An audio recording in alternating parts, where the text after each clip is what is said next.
আল্লাহর হাবিব সাল্লাল্লাহু আলাইহি ওয়াসাল্লামের একজন দামি সাহাবী ছিলেন হযরত দাহিয়াতুল কলবি রাদিয়াল্লাহু তাআলা আনহু, যিনি অনেক বড় গুনাহ করেছিলেন, যিনি একটা আর দুইটা নয়, মক্কার জমিনে শত শত বাচ্চাদেরকে জীবন্ত দাফন করেছেন।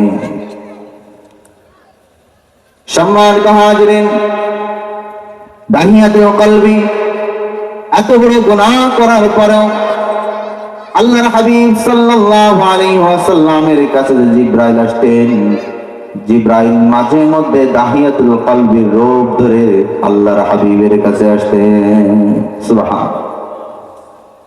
এই যে রূপ ধরে আসতেন, এটা কোন সময়? দাহিয়াতুল কলবি যখন অমুসলমান ছিল, কাফের ছিল, তখন না, বরং যখন ইসলাম ধর্ম গ্রহণ করেছেন তারপরে। আল্লাহর হাবিব সাল্লাল্লাহু আলাইহি ওয়াসাল্লামের এই দামি সাহাবী দাহিয়াতুল কলবি রাদিয়াল্লাহু তাআলা আনহু একবার হাউমাউ করে কান্নাকাটি করতেছেন, হাউমাউ করে কান্নাকাটি করতেছেন। আল্লাহর হাবিব চিন্তা করলেন, ইসলাম ধর্ম গ্রহণ করার কারণে দাহিয়াতুল কলবি কান্নাকাটি করতেছে কিনা। এজন্য দাহিয়ার কাছে গেলেন আর বললেন, দাহিয়া রে, আমি তোমাকে ইসলাম ধর্ম গ্রহণ করতে বললাম, তুমি কি এজন্য কান্না করতেছো? বলে, ইয়া রাসূলুল্লাহ, ইয়া হাবিবাল্লাহ। না, বলে, ইয়া রাসূলুল্লাহ, আমি আমার নিজের সন্তান কয়েকজনকে আমি জীবন্ত দাফন করে ফেললাম। ইয়া রাসূলুল্লাহ সাল্লাল্লাহু আলাইহি ওয়াসাল্লাম, আমি ব্যবসার জন্য দূরে যাব, তখন আমার স্ত্রীর গর্ভে আমি সন্তান রেখে যাই।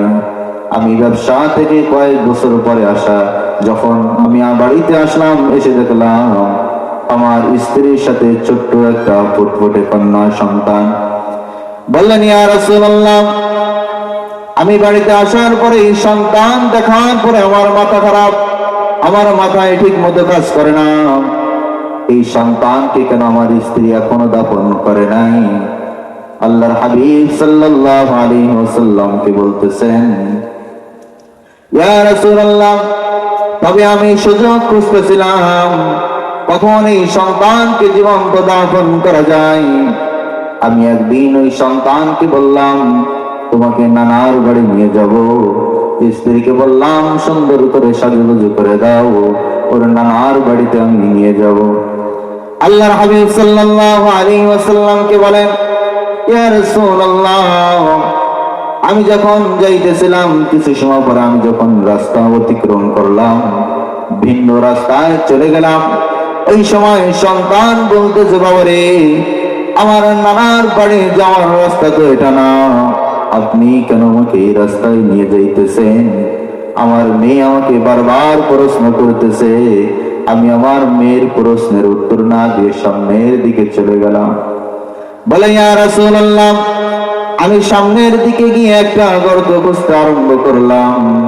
বলে, ইয়া রাসূলুল্লাহ, জানেননি ওই গর্ত খোঁজার সময়, গর্ত খোঁজার কাজে আমার ছোট্ট কন্যা সন্তানটা আমাকে সাহায্য করতেছিল। আহারে, যখন গর্ত একটু বেশি হয়ে গেল, আমার মেয়ে আমাকে ডাক দিয়ে বলল, বাবা রে, আমি বুঝতে পেরেছি আপনি আমাকে জীবন্ত দাফন করবেন। আপনি বাড়িতে আসার আগে আমার আম্মুর মুখে আমি শুনেছি আপনি এভাবে অনেক সন্তানকে জীবন্ত দাফন করেছেন। বলে, ইয়া রাসূলুল্লাহ, তখন আমার মেয়ের বয়সটা 4 থেকে 5 বছর হবে। ছোট্ট সন্তানটা আমাকে ওই সময় ডাক দিয়ে বলে, বাবা রে, আপনি আমাকে ছেড়ে দেন, আমি আপনাকে আর কোনোদিন বাবা বলে পরিচয় দিব না। বলে, ও বাবা, আপনি আমাকে ছেড়ে দেন, আপনি আমাকে জীবন্ত দাফন করিয়েন না। আমি এই গ্রাম ছেড়ে দেব, আমি এই শহর ছেড়ে দূরে কোথাও চলে যাব। বলে, বাবা রে, আপনি আমাকে ছেড়ে দেন, আমি কোনোদিন পরিচয় দিব না, দাহিয়া কলবি আমার পিতা। বলে, ইয়া রাসূলুল্লাহ সাল্লাল্লাহু আলাইহি ওয়াসাল্লাম, আমি এমন নিষ্ঠুর বাবা, আমি আমার সন্তানকে এই গর্তের মধ্যে মেরে ফেলে দিলাম। সন্তান যখন গর্তের ভিতরে চলে গেল, আমি একটা পাথরের টুকরা আমার মেয়ের মাথার উপরে মেরে দিলাম। বলে ইয়া রাসূলুল্লাহ, আমার সন্তানের মাথার রক্ত আমার মুখের মধ্যে চলে আসলো।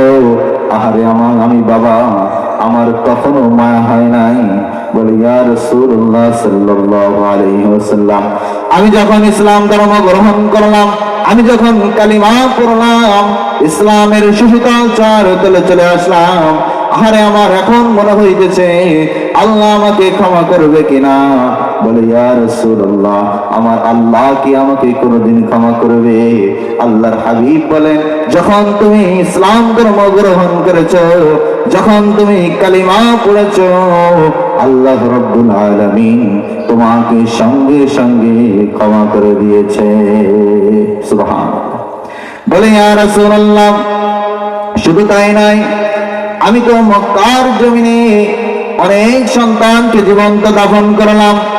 মক্কার জমিনে ওই সময় জাহেলিয়াতের যুগে, বর্বরতার যুগে কন্যা সন্তান জন্ম দেওয়াটা লজ্জাজনক ছিল।